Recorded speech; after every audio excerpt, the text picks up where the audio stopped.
आप आखा दाना रख, चतुर्थी की पूजन में जो आप आखा दाना रखते हो, गेहूं वगैरह कुछ भी जो रखते हो, उसकी बड़ी महत्वता होती है महाराज। यहाँ तक कहा गया है, चतुर्थी की कथा तो आप लोग पढ़ते होंगे, जो लोग पढ़ते हैं उनको मालूम होगा। चतुर्थी की कथा में लिखा है, चौथ माता के व्रत में वर्णन किया गया है कि वो आखा दाना जो रखा जाता है, मान लो कोई जरूरी काम होता है तभी आखा दाना को रखा जाता है, संभाल के रखते हैं कि हम इस काम के लिए जा रहे हैं और हमारा ये कार्य सफल होना चाहिए।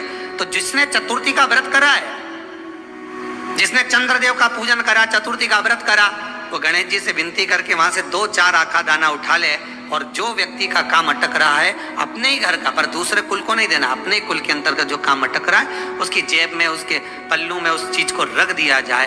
तो चतुर्थी जो अगली आती है, जैसे आप महीने की करते हो तो महीने की, और आप जैसे करते हो कि 4 अलग बड़ी बड़ी चतुर्थी करते हो, तो उसके अनुसार आपका कार्य सिद्ध होता ही है। उस आखे दाने का इतना महत्व होता है क्योंकि चतुर्थी का व्रत करने वाली माता जब व्रत करती है तो स्वयं चतुर्थी की कथा में लिखा हुआ है कि पार्वती जी गणेश जी से चतुर्थी की कथा बचवाती। तो चतुर्थी की कथा जब होती है तो उसको स्वयं गणेश जी बाच रहे हैं। कौन सुन रही है? माता पार्वती। और आपने जो आखा दाना लिया वो गणेश जी के भाव से लिया, गणेश जी से निवेदन करके, विनय करके, प्रार्थना कर उसको प्राप्त किया। तो जिनकी यहाँ संपदा की कमी हो और गणेश चरित्र पर समन कर रहे हैं और कल से चतुर्थी लग रही है, अपने घर से जल लेकर जब जाओगे तो घरता वास्तु दोष, घरता पितृ दोष और घरता काल सर्प दोष, तीनों उस लोटे के माध्यम से जाएगा शिव को समर्पित।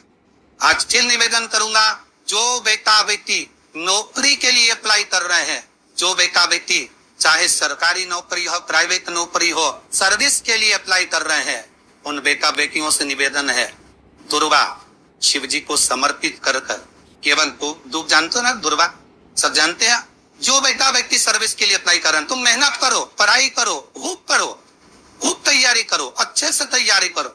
जितनी मेहनत तुमने पूर्व में करी उससे दुगनी मेहनत तुम करो उस नौकरी पर पाने की। और साथ में जब एग्जाम के लिए जाओ, इसे ये शिवलिंग, ये गोल जलाधारी, यहाँ से पानी नीचे गिरता है, बीच में अशोक सुंदरी का स्थान होता है। तो ये जो दुर्वा हम चढ़ाएंगे तो उसका दंडी का मुख शिवलिंग की पर चढ़ाएंगे, तो ये शिवलिंग पर दंडी की जो भाग है वो अशोक सुंदरी की ओर हो गया और ये भाग इस ओर हो। शिव जी को समर्पित कर पहले दुर्वा चढ़ाएंगे, उसके बाद में देवादिदेव महादेव को 1 लोटा जल जो तुम घर से लेकर गए हो वो समर्पित।